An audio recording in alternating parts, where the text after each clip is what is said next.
dar início agora aqui à nossa demonstração. Geralmente o nosso encontro na sexta-feira, né?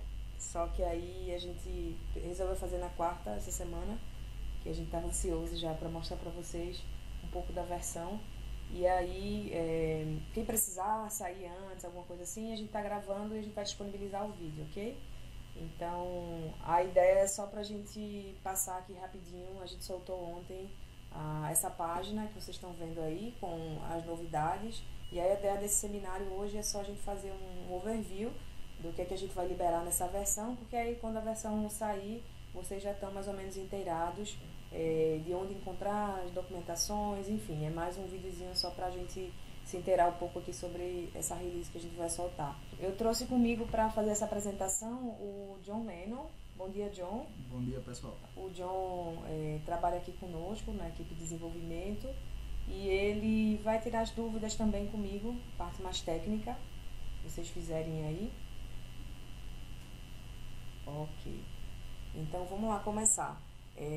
Antes de mostrar o script case, eu abri aqui a página. Essa página já está no ar, a gente enviou ontem no e-mail, e aí a gente vai depois colocar lá no site também. E ela detalha um pouco. A ideia, a gente sempre trabalha com a página, porque a gente vai colocando os exemplos e posteriormente a documentação vai enriquecendo, para ser meio que um guia para vocês utilizarem os novos recursos. E aí o que acontece? Desde a versão 9, eu já tenho comentado aqui isso em outros seminários, depois que a gente fez essa grande migração da 8 para 9, que foi uma mudança bem significativa no script case, a gente tem adotado agora o lançamento de versões menores. E aí o que acontece? Como a gente já tem um ambiente da 9 com PHP atualizado, com bastante coisa que a gente mudou, tem sido mais rápido a gente liberar as funcionalidades. E aí, ao invés de a gente esperar para soltar grandes versões com muitas funcionalidades, a gente decidiu ir liberando num espaço menor de tempo, né? Então a gente liberou recentemente a 9.1 e agora a gente está liberando a 9.2. Não vamos virar para 10, porque aí provavelmente a gente só vai virar para 10 quando houver uma mudança de ambiente, como a gente fez com a 9, né? Uma mudança maior de reinstalação. A gente sempre evita fazer essa mudança de reinstalação, porque a gente sabe que o processo de migração é sempre complicado. Tem gente que ainda não migrou da 8 para 9, porque aí tem que trocar todo o ambiente, enfim. Só um recadinho rápido para esse pessoal é que a gente dá todo o suporte aqui, tá? Se você quiser trocar de uma versão anterior para 9, e aí, independente, você pode procurar a gente para pedir ajuda, porque a gente vai continuar liberando as releases dentro da 9, como a gente fez agora. Então, ao invés de o que é que a gente faz? A gente, estando pronta a funcionalidade, a gente junta algumas e já libera, para vocês também não terem que ficar esperando muito tempo para utilizar aquele novo recurso. Então, a ideia agora está sendo mais ou menos essa. Como a gente mudou também um pouco o esquema do licenciamento, a gente tem agora duas opções de licenciamento, que é a opção perpétua e a opção assinatura. Então, para o pessoal que compra a opção de assinatura, não é justo ficar esperando por novidades. Então, logo que a gente tem a novidade, a gente vai liberando. É assim que tem funcionado agora nos últimos meses, durante esse ano. Ok. O Luiz, ele falou aqui que está querendo migrar da 6 para 9. E aí, Luiz, fala com a gente aqui no chatzinho do site, ó, qualquer lugar que você entra tem aqui. E aí a gente transfere você para o pessoal de suporte, o pessoal pode acessar remotamente sua máquina. Tem alguns casos também que o pessoal envia o projeto, a gente converte aqui e devolve, certo? Então, fala com a gente que a gente pode te ajudar aí nesse processo de conversão, certo? Na versão 9.2 não vai ter nenhum processo de conversão, não vai precisar fazer reinstalação, porque ela é um release dentro da própria 9. É igual como a gente fez com a 9.1. Como é que você vai fazer para atualizar? Eu estou aqui com o meu script case, ela já está na versão 9.2, tá? Então, eu vou entrar aqui só para mostrar para vocês o procedimento. A gente vai lá na parte onde a gente faz a atualização, que pode ser configuração ou ajuda, verificar atualizações. E aí ele vai... Desculpe, atualizar a versão. Eu fui em outra opção, uma opção errada. E aí ele vai verificar aqui no Script Case Update se existe alguma atualização. Aí você vai atualizar normalmente e ele vai baixar as atualizações. Não precisa fazer reinstalação, não precisa converter projeto, é só uma atualização dentro da própria versão 9. E aí, como a gente só adicionou coisas, não está mexendo, não tem nenhum perigo, pode fazer tranquilamente, né, John? Alguma recomendação aí nessa parte da atualização? Não basta fazer a atualização normal mesmo, verificar se está disponível para esse domínio do scriptcase.com.br, vai conectar com o nosso serviço. Certo, porque aí a atualização é online, né? Isso que o John está falando. Isso. Às vezes acontece de ter algum bloqueio com o domínio, e aí ele não baixa as atualizações online. A gente tem o processo de atualização offline, que aí você vai ter que fazer manualmente, baixar o arquivo do site e fazer manualmente lá a atualização dos arquivos. Mas isso só se tiver algum bloqueio aí de firewall ou alguma coisa que não consiga acessar o nosso serviço aqui online. Geralmente no dia que a gente solta a versão, todo mundo corre lá, atualiza ao mesmo tempo. Aí também, às vezes, a atualização, sei lá, pode ficar mais lenta, ou tem esse procedimento também da atualização manual. Então, mas a princípio vai ser tudo tranquilo, porque como é uma release dentro da própria 9, a atualização é mais rápida e mais fácil. Se vocês tiverem qualquer dúvida, é só falar com a gente aqui, ok? Então, informação importante também. Vocês sabem que a gente tem a nossa política de atualizações, só recebe as atualizações quem está com a data de upgrade ou assinatura ativa, certo? Mas é importante que você, se tem a versão 9, mesmo com a data de upgrade que não esteja ativa, é importante você fazer a atualização, porque além das novidades, além das novas funcionalidades, a gente também libera correções e implementações que independem da data de upgrade. Então, se você tem uma versão nova, você tem direito a receber correção de bugs, melhorias, algumas coisas que a gente vai liberando independente da data de atualização. A única coisa que a gente trava são as novas funcionalidades. Então, você vai receber tudo normalmente, menos as novas funcionalidades. Só recebe as novas funcionalidades quem está com a data de atualização ou assinatura ativa, certo? Pergunta aqui sobre o PHP. O PHP continua sendo 7.0. A gente não trocou a versão do PHP.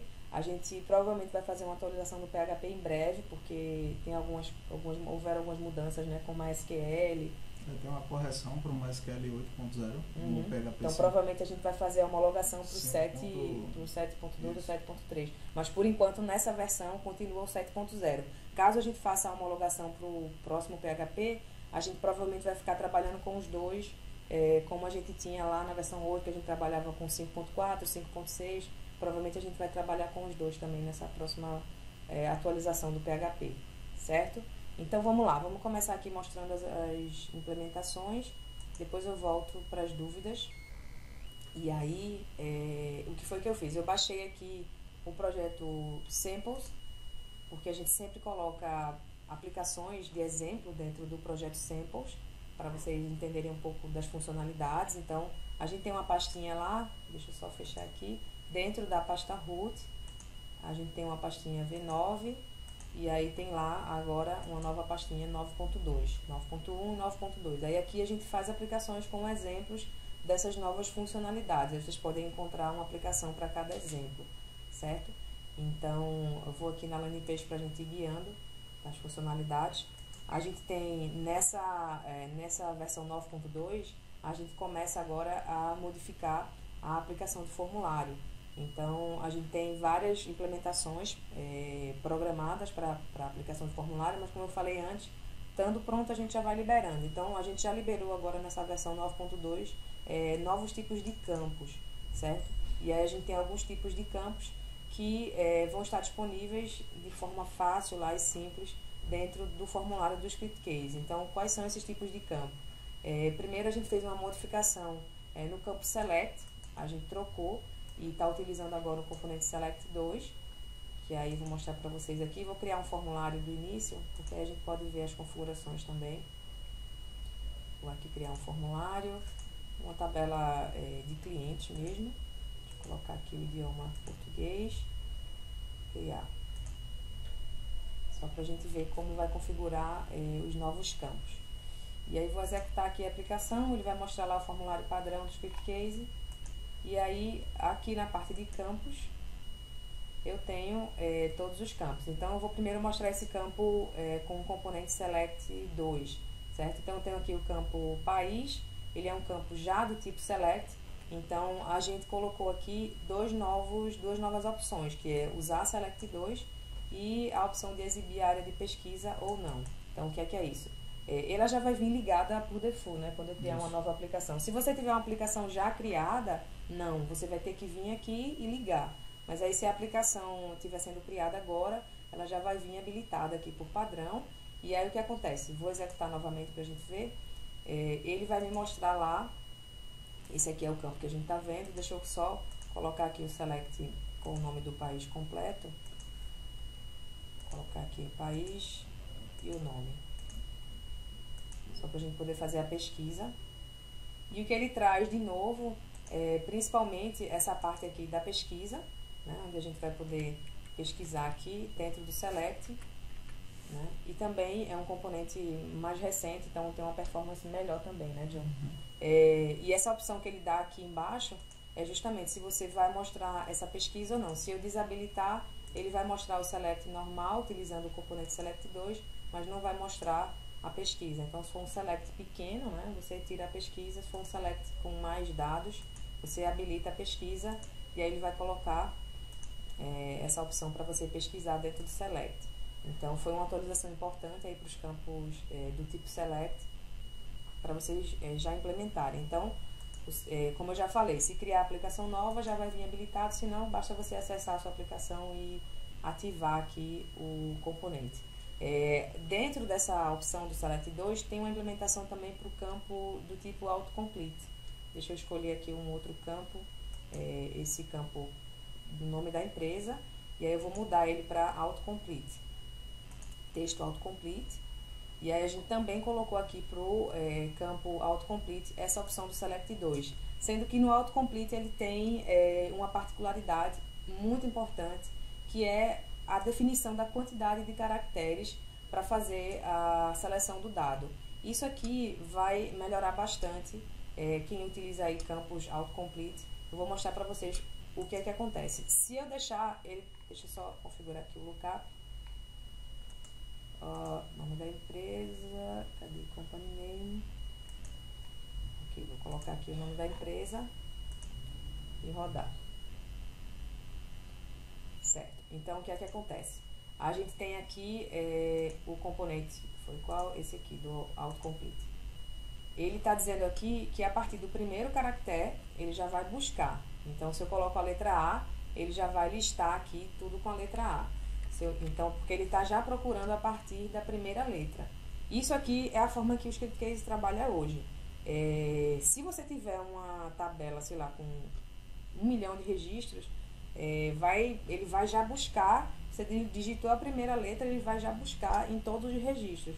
Pode influenciar um pouco na performance ali desse select. Então, o que é que a gente implementou aqui? Você pode agora definir a quantidade de caracteres que ele vai fazer o select. A partir de quantos caracteres ele vai fazer o select. Então, eu posso colocar aqui, por exemplo, 3. Então, eu vou executar e aí ele só vai fazer a busca dentro do select a partir do terceiro caractere. Então, eu vou colocar aqui o primeiro, o segundo, ele não fez ainda. Quando eu coloco o terceiro, ele fez. E aí, ele já buscou aqui o dado e trouxe, certo? Então, nos campos Autocomplete, a gente tem esse parâmetro aqui que vai definir a quantidade de caracteres para você iniciar a pesquisa. Então, isso aqui para quem tem um select com muitos dados, vai ser bastante útil, porque aí traz mais performance também, não vai ficar carregando logo na primeira letra que você digitar, certo? E a gente tem aqui também a opção de você configurar a quantidade de linhas que ele vai mostrar, ou seja, se eu tiver também... Acontecia aqui com a aplicação que a gente trabalha aqui internamente. Eu pesquiso aqui os clientes, aí ele já mostra uma tripa enorme com todos os clientes. Aqui agora eu posso também definir, eu quero mostrar só 10, e aí eu posso aumentar ou diminuir aqui a quantidade de linhas para mostrar o select.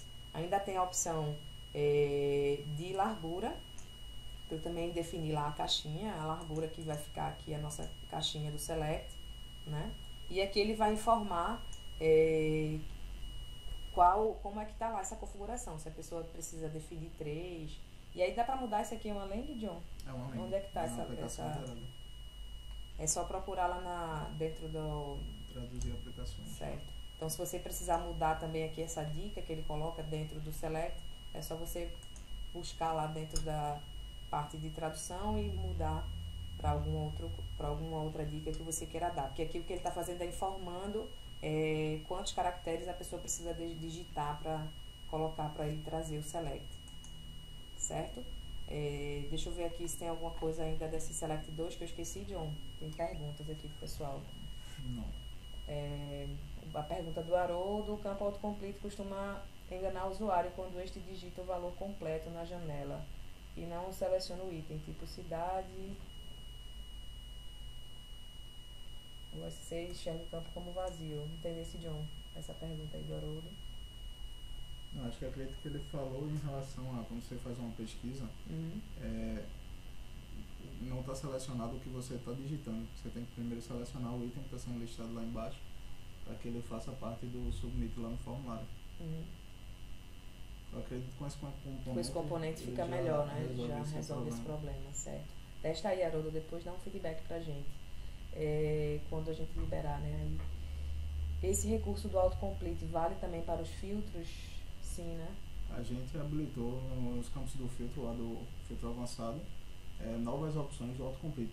Que atualmente a gente tem lá os autocomplete, só que liberamos, digamos que opções em relação à quantidade de caracteres também que vai ser digitado lá, e opções até de pesquisa. Você vai pesquisar por qualquer parte da... a gente vai... Tem novidades também no filtro, quando a gente vai mostrando, aí a gente mostra lá, Voltaire. Aí no caso, tem alguma implementação quanto ao campo autocomplete de permitir o usuário incluir um item, caso não apareça na lista? Não, essa ainda não. Essa eu sei qual é. Ele pode... na verdade, porque o campo autocomplete, ele simplesmente lista todos os campos que está sendo feita a pesquisa lá na base de dados. Ele não chega a incluir um novo registro lá. Ok.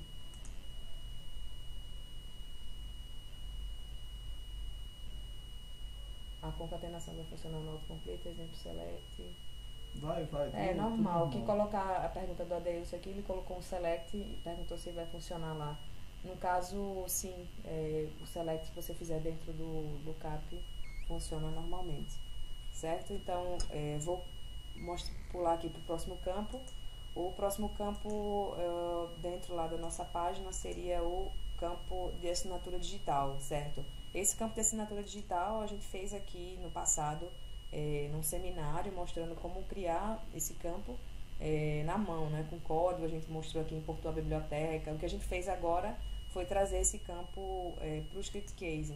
Então, ele agora é nativo, né? Você simplesmente vai selecionar aqui no tipo de dado o campo assinatura. Ele vai estar aqui dentro das opções de campo especial. E aí, assinatura. E aqui eu posso, deixa eu colocar só o label aqui, assinatura. Eu posso também configurar alguns parâmetros, né? Cor de fundo, o que é que ele vai criar? Deixa eu executar aqui para vocês verem já. Ele vai criar lá aquele canvas, que é o quadradinho, para a gente assinar dentro da área aqui, né? Dessa área. Então, ele já habilita aqui a canetinha. Então, o que a gente colocou aqui como opções para você mudar a cor de fundo, cor da caneta, largura, altura e a legenda, certo? Na legenda aqui você pode colocar, sei lá, o nome da pessoa ou qualquer coisa que você queira. Vou colocar aqui meu nome. E a gente fez o teste, aceita também HTML, quiser botar negrito, pular a linha, enfim. Você coloca aqui, vai aparecer embaixo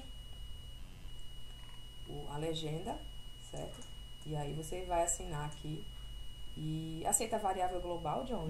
Esse campo de legenda? Suporte a variáveis globais. Certo, então legal também, que aí pode ser o nome do cliente vindo da tabela lá, né? Que aí você pode colocar aqui, ao invés de colocar um nome fixo, colocar uma variável global dentro da legenda.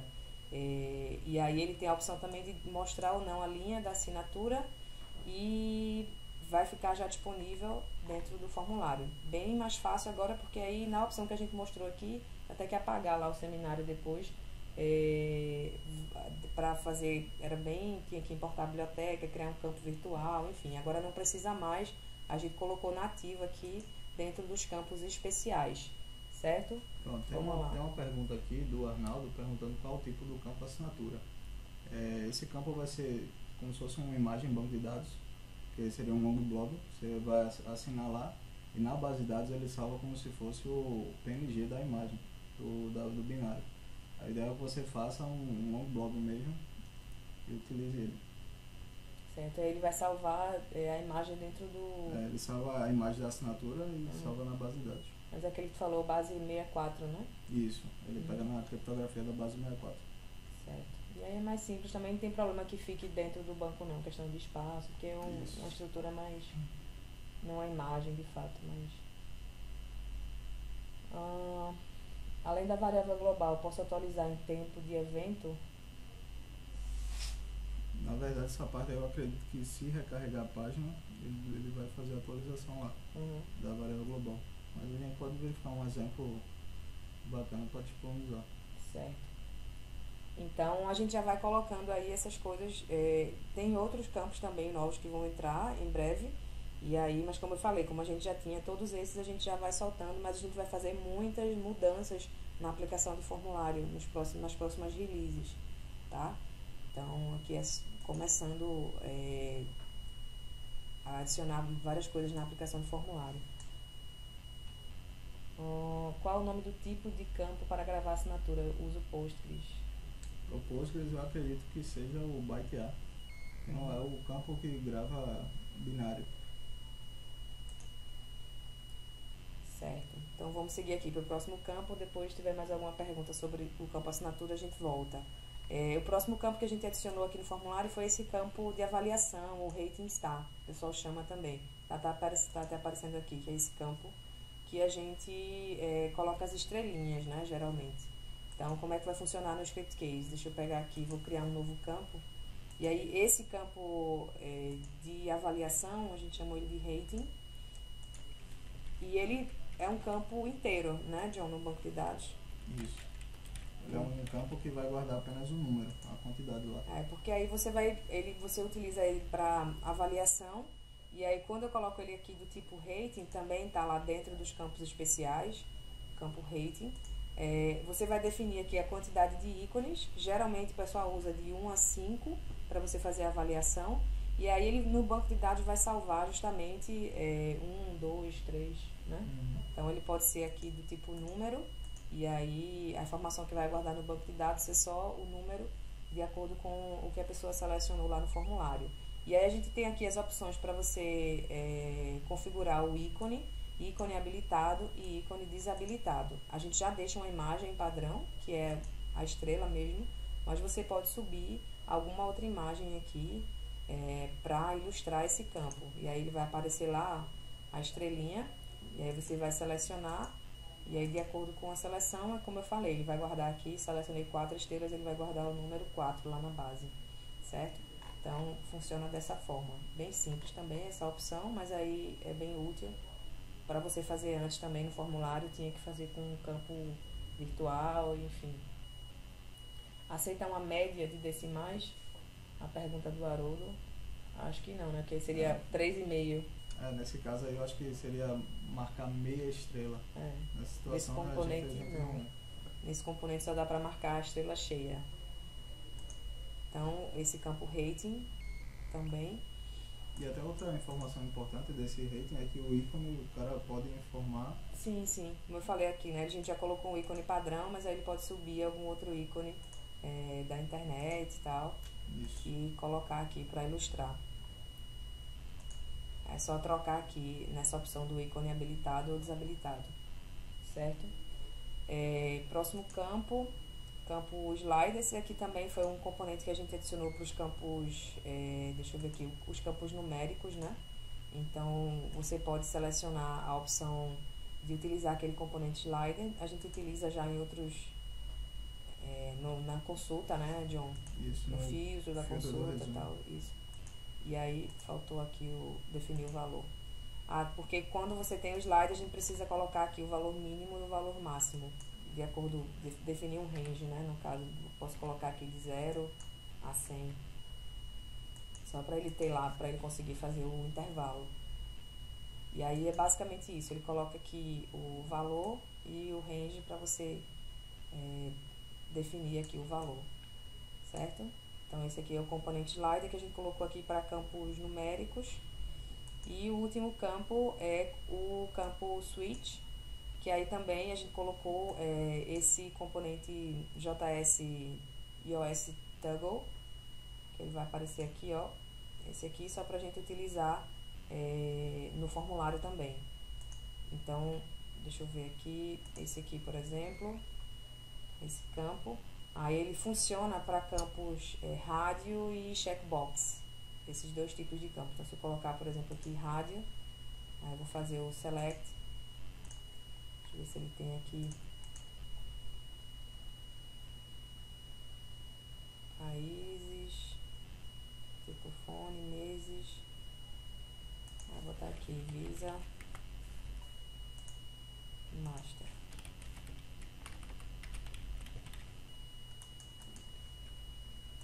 Certo, então eu tenho aqui duas opções e aí lá ele vai trazer, tem que ligar, né, aqui. Eu tenho a opção usar switch, e aí eu vou ligar, e aí ele vai trocar, ao invés de utilizar esse componente, ele vai utilizar o componente com switch. Carregou não. Carregou, porque tem que marcar lá. Uhum. Porque pro tipo rádio a gente só basicamente mudou o layout.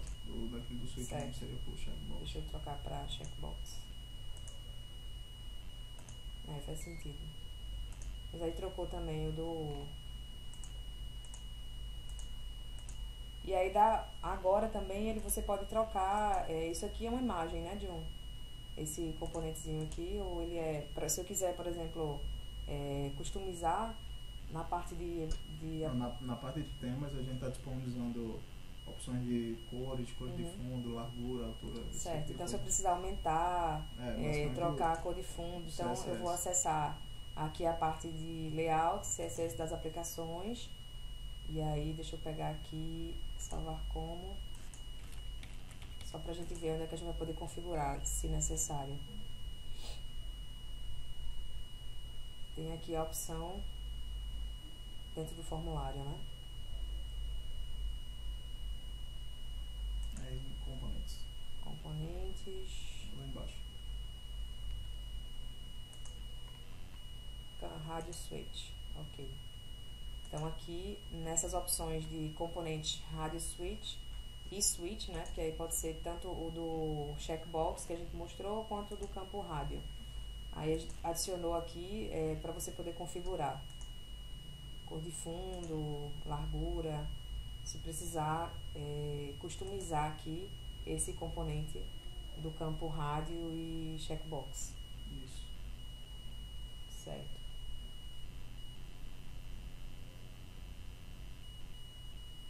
Nessa opção do switch teria como utilizar como se fosse uma flag, tipo ativado um valor, desativado o outro. É porque aí, por exemplo, como eu até fiz aqui nesse exemplo aqui, ativo ou não, ele pode gravar na base, se estiver ativo ele vai gravar um, se não tiver vai gravar... Ele pode criar simplesmente uma opção, colocando um Y, por exemplo, e ativando ele coloca lá na base de dados o Y. E se não tiver nada é porque não está ativo, né? Pode ser dessa forma. Certo, então é isso, pessoal, os tipos de campo. Como eu falei, a gente está aqui com a lista para o formulário, e aí assim que a gente vai liberando em outras versões também. Aí para essa versão a gente liberou todos esses campos aí, e vocês já podem utilizar a partir do lançamento aí da 9.2, certo? Tem aqui exemplos, mas as configurações são bem simples, como vocês viram, não tem muito segredo para utilizar não. A gente depois de qualquer forma pode trazer aqui outros exemplos nos seminários mais na frente, certo? E aí vem aqui a próxima novidade, que é novas APIs, né? A gente já na versão 9.1 liberou APIs para envio de e-mail, e a gente já trouxe também aqui nos seminários exemplos com essas APIs do envio de e-mail. E agora a gente vai trazer aí APIs de SMS e APIs de pagamento, certo? Como eu falei também, continuamos integrando depois outras APIs. Essas APIs aqui de SMS são 3 que a gente integrou. que foi a Clicatel, Twilio e Plivio. A gente vai explicar aqui um pouquinho hoje e depois eu vou trazer aqui com o Ronian exemplos mais avançados para a gente entender como é que vai funcionar, certo? Igual para PagSeguro e PayPal. No caso de PagSeguro e PayPal, o que a gente fez, a gente já tinha, né, a opção de PayPal, só que o PayPal trocou a biblioteca, a gente atualizou lá e aí dá para utilizar também agora com o PayPal Express. A gente tem alguns exemplos aqui, deixa eu mostrar para vocês. No caso do SMS, você precisa, antes de utilizar essa opção no Script Case, estudar um pouco de todo o procedimento, de todo o processo. Disso alguns chamam de SMS Marketing, ou depende de como você vai utilizar. É a mesma coisa do e-mail, você pode utilizar dentro do sistema, só para notificar o usuário de alguma coisa, ou você pode utilizar de forma massiva. A gente até fez aqui um exemplo que vai trazer isso para você. Você vai poder colocar a mensagem para um único usuário ou uma mensagem para um grupo de usuários. E aí a gente vai depois mostrando para vocês com mais detalhes essas opções. Mas o exemplo já vai estar disponível para vocês explorarem lá no Script Case. Então, o que é que aconteceu? Para utilizar essa opção, a gente tem a macro, e aí você vai implementar com a macro. Ele tem os 3 serviços, que é o Twilio, que é o Twilio, acho que é o mais conhecido desse serviço de SMS. Ele tem o Clicatel e o Plivo. O que a gente utilizou aqui muito para teste, que a gente achou um pouco mais fácil de utilizar, foi o Clicatel, porque ele dá a opção de você fazer teste com alguns números.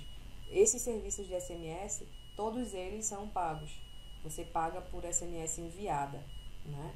Então é necessário ter uma assinatura lá com o serviço de SMS. Mas aí a gente, com esse aqui, a gente viu que ele dá para cadastrar alguns números e a gente fazer o teste, certo? Quando a gente liberar na versão, a gente já vai liberar também configurado para vocês poderem observar lá como é que vai ser implementado. Aí no caso, voltando aqui para o Script Case, deixa eu mostrar para vocês onde é que vai ficar, né?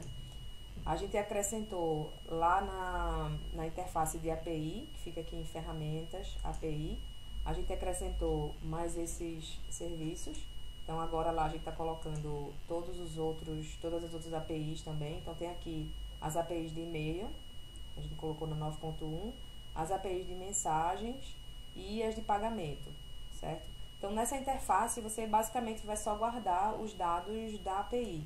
Então, se eu quiser utilizar aqui Twilio, por exemplo, eu vou poder colocar aqui o nome, ID de autenticação, token de autenticação e o número padrão do qual eu vou utilizar aí o serviço. Ele sempre pede um número padrão lá. Então, eu posso deixar isso salvo aqui na minha interface de API e quando eu for utilizar no Script Case, eu posso só mencionar aí o perfil, né? No caso, o nome. Ou isso aqui é só um facilitador para você, como se fosse um lugar onde você vai ter todos os dados, valores padrão, como a gente fala. Mas nada impede também de você utilizar dentro dos eventos diretamente e informar lá os dados da API. Vou abrir aqui uma das... Primeiro com essa de SMS, a gente disponibilizou 2 exemplos aqui no Samples. Um exemplo mais simples aqui, com um controle, né, onde você pode vir aqui nos eventos e observar como vai funcionar a macro. O nome da macro de SMS é SC Send SMS. Aí a gente tem lá na documentação a macro SC Send SMS. Ela recebe um array como parâmetro de configuração que contém uma mensagem, o destinatário, o gateway e a chave da API. Então você basicamente vai informar aqui os parâmetros e aí configurar para utilizar a macro e ela enviar a mensagem. Aí, como eu falei, vai ter que entrar lá no serviço e obter a chave para trazer para a aplicação. No outro exemplo que a gente disponibilizou, ele está um pouco mais completo, porque aí é para você ver mesmo uma aplicação disso, né? E aí depois eu vou trazer esse exemplo aqui mais em detalhe para vocês entenderem como é que foi feito passo a passo. Mas a gente tem aqui nos eventos já um exemplo, que é esse exemplo aqui que eu estou mostrando para vocês. Que aí ele já pode mandar para um grupo de usuários, aí já tem interação com o banco de dados, pode mudar o serviço, enfim. A gente vai disponibilizar aí esse exemplo também para vocês poderem entender o funcionamento dessa nova macro para a integração de APIs de mensagem. Então, continuando aqui, com relação aos pagamentos, as APIs de pagamento, a gente também fez um exemplo, que é esse exemplo aqui, de uma consulta. E aí a gente tem o PagSeguro e o PayPal. A gente já fez exemplos aqui com PagSeguro e PayPal, e aí não muda muito, a gente basicamente só atualizou, né, as bibliotecas lá dentro. Mas a gente vai trazer aqui para vocês também, mais em detalhes, porque aí como leva mais código, não daria tempo da gente mostrar hoje nesse overview. Deixa eu só mostrar aqui para vocês o evento. No caso do PayPal e do PagSeguro, a macro que a gente vai utilizar é a mesma macro que a SC Call API. Deixa eu botar aqui dentro nos métodos. É isso, SC Call API. Então, essa macro que a gente vai utilizar agora para usar as novas bibliotecas do PagSeguro e PayPal. Então, também, esse aqui, como tem biblioteca nova, macro nova, a gente depois faz um seminário para explicar mais a fundo aqui e vocês tirarem as dúvidas. Mas aí vocês já podem olhar aqui os exemplos e depois trazerem dúvidas quando a gente fizer o seminário, certo? Ok. O Airline está perguntando aqui com relação a essa opção ferramentas API. A gente liberou essa opção aqui a partir da 9.1. No caso, se for 9.0, não tem realmente. Certo? Vamos lá, continuando aqui. Alguma observação sobre essas opções de API? A gente vai liberar também na documentação. Lá na documentação tem o link para a documentação também, por exemplo, aqui na parte de APIs. Ferramentas API. Se você vier aqui dentro do próprio script case, ferramentas API, a gente tem também o linkzinho para a documentação, que é essa que eu estou mostrando, certo? Então aqui a gente colocou também os links para a documentação das APIs, certo? Clivo, Clicatel, e aí tem também lá embaixo as do PayPal, PagSeguro. Então a gente sempre deixa aqui esses links da documentação lá da API. E aí a ideia é a gente ir integrando mais APIs aí no decorrer das releases, né? Como a gente já comentou aqui. Tem alguma coisa, John, aí que eu não falei aqui sobre as APIs? Alguma pergunta? Deixa eu ver aqui. Não, o pessoal está mais perguntando da data. A versão 9.2. Essa pergunta eu faço para tu já, John. Continuando aqui com as novidades, deixa eu descer aqui. Consultas, né, filtros. A gente trouxe mais implementações aí nos filtros. No filtro avançado, essa aqui é bacana. Deixa eu abrir aqui uma consulta.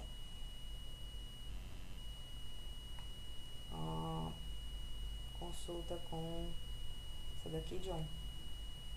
Isso. Ok. Então, na versão 9.1, a gente liberou uma opção nova, que foi a opção de você customizar os períodos relativos do filtro do resumo. Que aí a gente liberou somente para o filtro do resumo. Aí o que a gente fez agora, nessa versão 9.2? Essa mesma opção do filtro do resumo, a gente liberou também para o filtro avançado e para o filtro dinâmico, certo? Então, como é que você vai fazer aqui? Deixa eu rodar aqui a aplicação, essa é a aplicação de exemplo que a gente já tem. Ele tem aqui, esse aqui é um filtro avançado que a gente colocou aqui de exemplo. Então ele traz agora as opções de período relativo dentro das condições especiais. Vou mostrar para vocês na interface. A gente tem as opções de filtro, e aí aqui você pode configurar o filtro avançado, o filtro dinâmico, certo? Quando eu estou utilizando, por exemplo, campos do tipo data, que geralmente quando eu vou fazer uma busca, sempre a gente utiliza muito campo do tipo data, né? Então o Script Case ele já tinha a opção aqui de você configurar as condições especiais, né? A gente tem a opção normais, a opção especiais, a opção normais, especiais e especiais normais. Aí vai definir só a ordem que ele vai mostrar aqui, certo? Aí no caso aqui a gente colocou primeiro especial, depois normais. Aí você pode trocar essa ordem, ou pode usar só os especiais ou só os normais. Fica aqui dentro dos campos do tipo data. Então quando você está utilizando a opção especiais, ele traz aqui agora essa interface, que é a mesma interface que a gente tem lá no filtro do resumo, onde você pode utilizar aí os períodos relativos e pode também customizar adicionando intervalos de acordo aí com seus dados. Então isso vai dinamizar bastante aí essa opção de filtro avançado e dinâmico, porque aí geralmente se utiliza muito campo do tipo data, então você pode utilizar dentro dos campos do tipo data agora a customização, a adição de períodos relativos, né? Algum comentário, John, aí sobre os períodos relativos? Não ainda. Não. Tem até Fred aí já em espanhol, a galera já infiltrada na apresentação em português. Então, bacana essa opção, porque aí fica para todos os filtros agora, né? Tem no filtro do resumo, tem no filtro avançado e tem no filtro dinâmico. E aí já vai estar liberado aqui, é só vir aqui e configurar as opções dentro das opções especiais, certo? Alguma dúvida aí sobre essa opção do filtro? É só a gente já tinha liberado essa opção aqui de adicionar novo intervalo na 9.1, então a gente só replicou agora para os demais filtros, e aí fica em todos os filtros. Continuando aqui na outra opção do filtro, que é a opção de salvar etiquetas. Essa opção também foi só uma complementação da opção de etiquetas que a gente já tinha. Deixa eu voltar aqui, deixa eu ver se tem uma aplicação de exemplo com isso.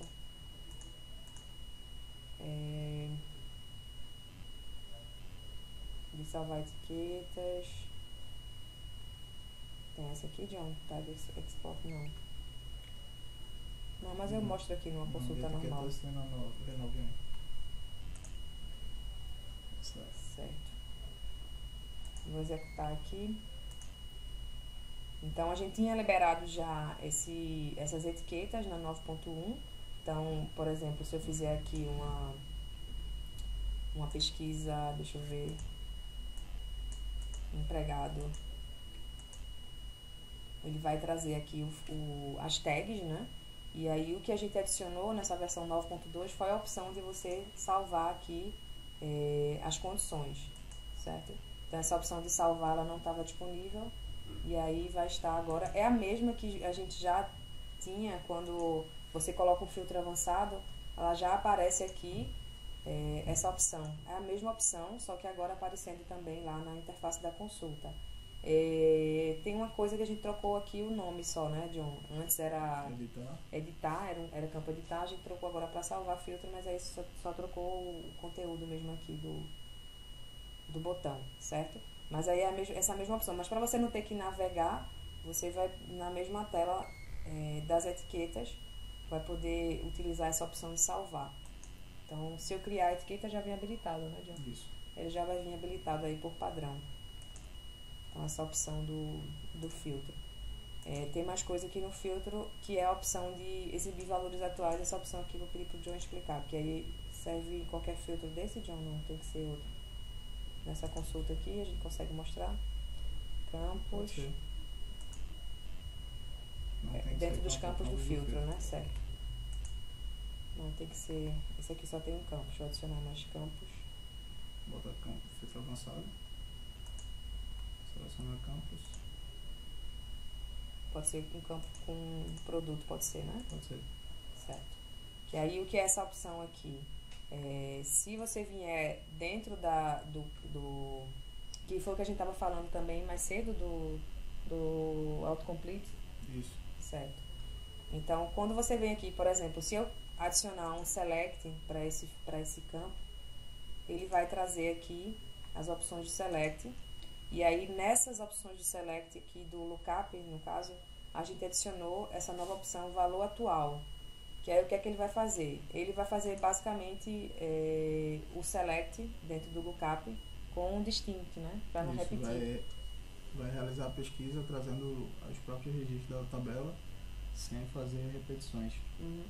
E atualmente, hoje em dia, a gente não tem como fazer isso no script case sem que faça um select distinct lá direto no select automático. Aí com essa opção, isso aí ele já vai fazer por padrão e não vai repetir, né, informações. Então aí é pro caso de... É quando você não tem relacionamento de tabela. Você tem todos os registros salvos em uma única tabela. Aí, por exemplo, tu tem regiões lá de uma única coluna, tu usa o valor atual e ele vai trazer todas aquelas regiões que tem na base de dados. Certo. Antes dessa opção, eu precisava fazer um select manual, um select automático e colocar na própria tabela, um distinct, né? Colocando select distinct. Certo. Então é uma opção bem específica aí dentro do lookup do filtro, certo? Valor atual, que aí é para ele trazer o select sem repetir os valores, não é isso? Isso. Ok. E a outra opção do autocomplete, vamos ver aqui, vou colocar aqui autocomplete para a gente mostrar. Mesmo. Texto mesmo vai também? Isso.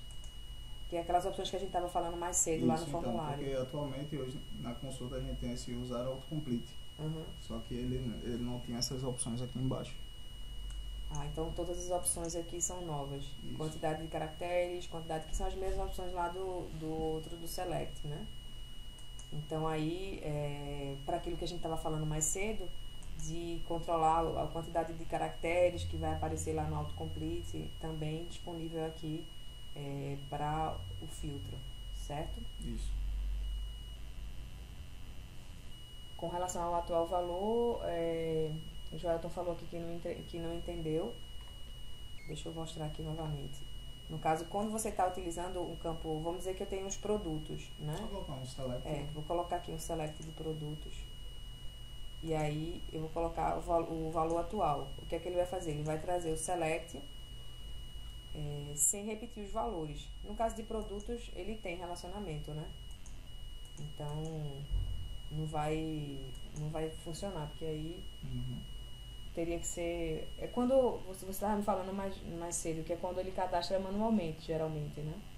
Quando você não tem relacionamento de tabela, você tem tudo em uma única coluna e geralmente a gente faz o lookup automático, relacionando uma tabela com outra. Nesse caso aí, que a gente tem tudo em uma única coluna, a gente vai fazer o select distinct normal. Certo. O Kleber perguntou se não tem o select 2 para o campo autocomplete do filtro. Atualmente a gente ainda não colocou, mas estava nas definições para sair. Nas próximas versões também. Só adicionou essas configurações novas, né? Foi, no filtro. Certo.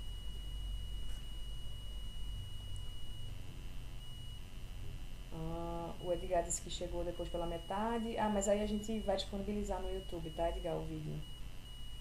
Para você ver depois, se precisar.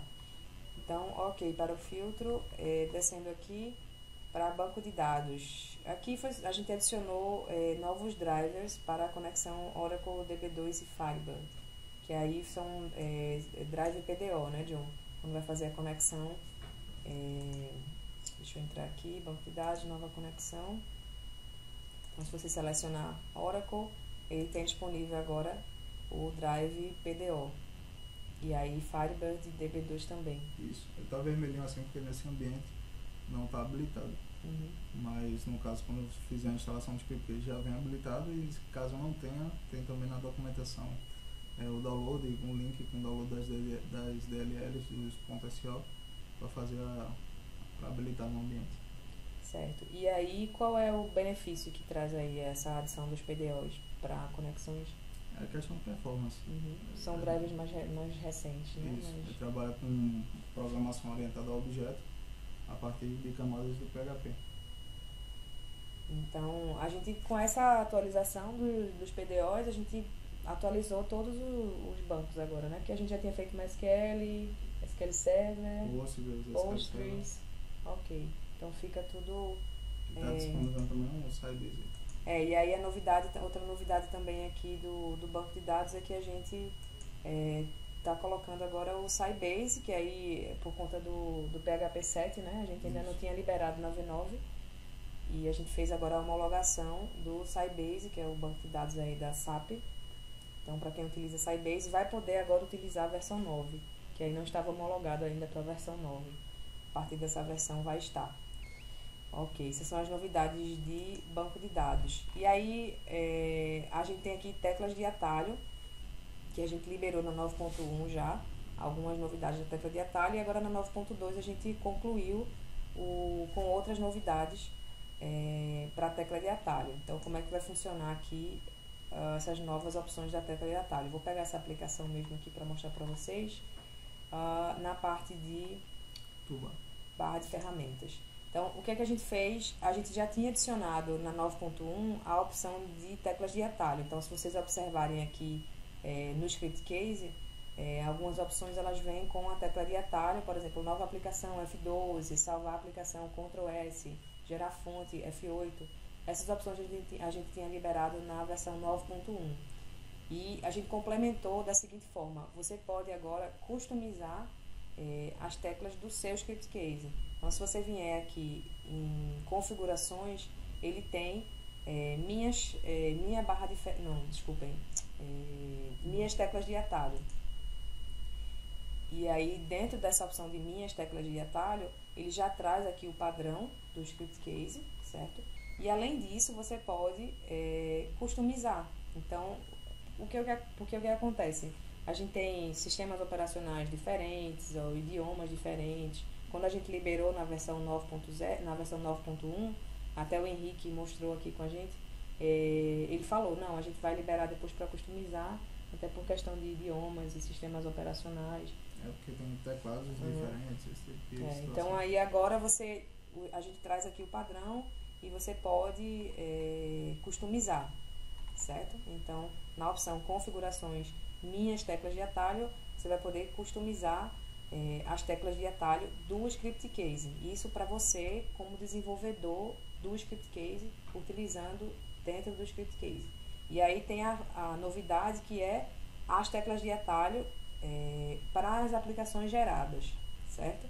A gente fez as implementações também para a aplicação gerada. Então, esse aqui em configurações é para o script case, e aí você tem o das aplicações geradas, que aí é o que eu vou mostrar agora aqui. Dentro da barra de ferramentas, a gente pode fazer a configuração dos botões, posicionar os botões, pode dar label para os botões, hint, e pode também customizar as teclas de atalho agora aqui com essa nova opção. Então, ele vai dizer aqui, utilizar teclas de atalho sim, vai vir habilitado já por padrão, e a gente vai aqui poder escolher um template de teclas de atalho, certo? Então, por exemplo, a gente já vai liberar a versão com um template default, mas aí você pode criar os seus próprios templates. Se você vier aqui no lápis para editar, ele vai abrir essa tela, onde eu posso criar novos templates ou utilizar aí, copiar o do script case e customizar, certo? Quando você vai criar um novo template, ele vai pedir para você selecionar aqui se ele vai estar disponível somente para esse projeto ou se ele está disponível para qualquer projeto do script case. Então, eu vou colocar aqui meu template e aí eu vou começar a configurar. E a gente fez o que? A gente separou por aplicação, certo? Cada aplicação vai ter seu conjunto de ações. Então, a gente vai adicionar aqui, por exemplo, a primeira ação da consulta sei lá, o botão sair. Então, aqui para o botão sair, eu vou clicar Ctrl S, Ctrl A eu coloquei, Ctrl S é salvar, né? E aí eu posso colocar ESC, enfim, eu vou selecionando aqui as ações e as teclas, certo? E no final eu vou ter o meu template, vou salvar. Tu pode também colocar mais de uma combinação com a mesma ação. Posso colocar mais de uma combinação, como assim? Deixa eu editar aqui. Não, porque tem esse pronto. Entendi, certo. Eu posso colocar... isso prevendo também sistemas operacionais diferentes, entendi, certo. Então, aqui você pode adicionar mais de uma combinação para a mesma ação. Isso dentro de cada ação, né? Certo. E aí, depois que eu salvar o template, ele vai estar disponível lá na aplicação. É só atualizar aqui. E aí, ele vai estar disponível aqui para que eu possa utilizar na minha aplicação. Eu também posso... Essa opção vai estar na edição expressa, por exemplo, se eu quiser colocar o mesmo template para todos os... Isso, já tá. Certo. Então, ou seja, eu criei meu template e quero aplicar para todas as aplicações ao mesmo tempo. A gente vai ter dentro da edição expressa a opção lá de você selecionar o template. Já tá, John, aqui? Acredito que nessa versão ainda Nessa que tá aqui, minha não, né? Certo. Mas aí vai ter lá disponível. Porque você vai criar o template. Se você estiver criando no início do projeto, ele já vai poder vir, né? Como acessa aí. Ferramenta da edição expressa. Edição expressa de aplicações. Todas mesmo. Tem aqui já, template de atalho. Já está aqui na minha interface. Então você vai poder aqui selecionar já os templates para as aplicações e aí já vai ficar lá disponível para você não ter que mudar de uma por uma aqui. De qualquer forma, a gente já vai estar liberando com o padrão do script case. Então, também já pode utilizar, certo? Essa opção de teclas de atalho, de template. Pode acessar lá para visualizar. Visualizar onde? Esse lapisinho para editar. Sim. E visualizar o template do script case só para mostrar mais ou menos as combinações. Certo. Esse do script case também eu posso copiar, hein? Porque aí eu preciso criar do zero, né? Alterar. Uhum. Pronto, aqui eu posso já ver. Esse padrão a gente pegou de onde? A gente, na verdade, se baseou no do Google Planilha. Google Planilha, entendi. Certo. E aí, se eu tiver, o John estava me contando antes, por exemplo, se eu tiver um formulário, ou se eu tiver um menu com várias aplicações, assim, como é o comportamento dos teclados? Então, assim que você acessar o item no menu, que é carregado, já vai poder utilizar o atalho normal.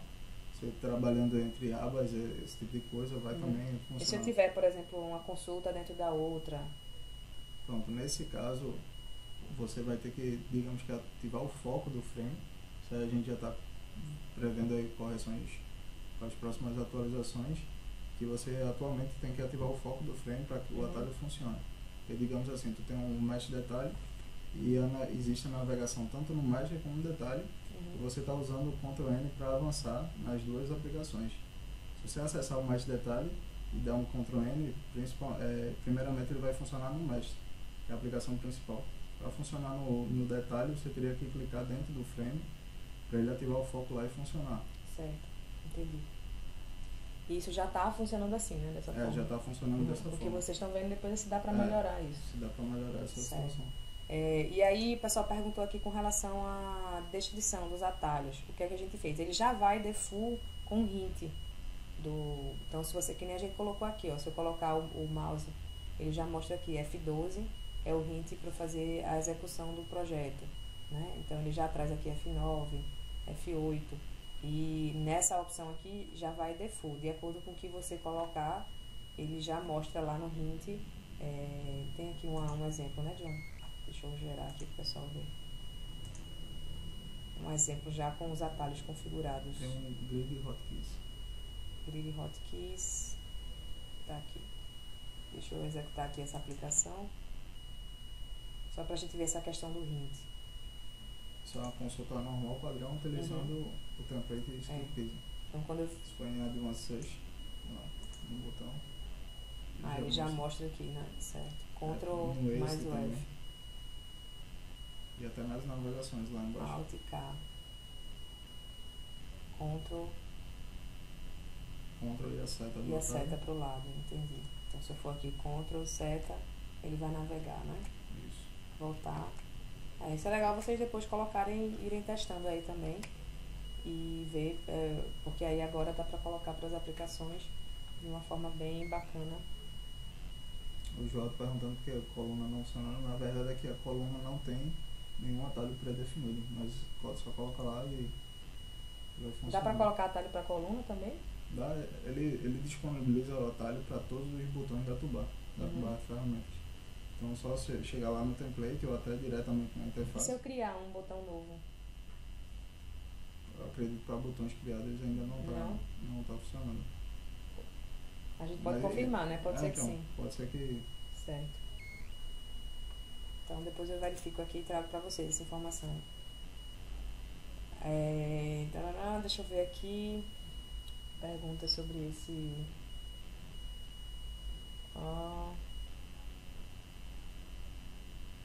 tem uma coisa na tecla de atalho do Script Case que é bacana também, que eu esqueci de falar. Você pode baixar ou importar. Isso aqui é bacana porque aí você pode compartilhar com os amiguinhos, né? Dá pra baixar e... eu teria preguiça de fazer tudinho. John, manda aí pra mim. Aí você pode baixar de um Script Case pro outro, porque é a nível de usuário. Isso aqui é o nível do Script Case. Esse aqui é nível de usuário, quando eu crio. A nível de usuário. A gente pode compartilhar com outros usuários do mesmo Script Case. Certo. Vamos voltar aqui na nossa página, só pra gente finalizar, e depois eu faço mais perguntas. O tempo já avançou bastante aqui. Cadê a página? Ok, tem aqui só mais duas implementações, que é com relação ao XML, que aí vou pedir para o João mostrar aqui. Essa daqui, né? Tag Export. Acesse pelo menu V2. V2. Certo. Pronto, XML Export. Aí tem a parte de subconsulta, que é o primeiro item. Que hoje em dia a gente... Se eu exportar uma subconsulta, ela não vinha no XML. Não vinha no XML. Hoje em dia a gente só colocou pro PDF, o print e pro Word. Aí agora a gente está dando suporte também para o XML poder exportar os dados da subconsulta. Certo, então se eu exportar aqui o XML, ele vai exportar normal com a subconsulta, não é isso? Certo. E aí tem essa opção do atributo e valor, né? Que aí é a forma também que eu posso escolher agora dentro se ele vai exportar. Isso fica nas configurações de exportação. Configurações XML, você escolhe se você quer que o XML seja formado por atributos ou por tags, seja pelos elementos. Esse aqui foi por tag. Eu acho que pode ser alguma configuração do navegador. Deixa eu mostrar lá na interface onde é que fica essa opção. Lá na consulta mesmo, exportação. Exportação XML. Certo. Então ele tem aqui, né? O formato, atributo ou tag. Isso.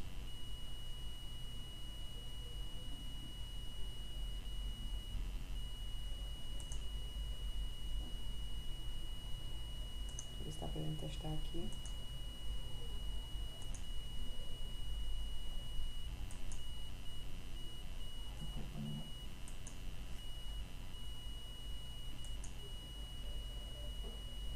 Então aqui ele foi como a tag, exportou dessa forma, né? Qual é a diferença de um para o outro, João? Não, o outro é que ele vai ficar todo como se fosse todo com linhas mesmo. Certo. Então esse aqui tag ele fica como se fosse HTML, né? Ele monta uma árvore e a outra ele monta baseado como se fosse uma lista. Entendi. Então se eu colocar aqui como atributo, ele vai exportar de uma maneira diferente.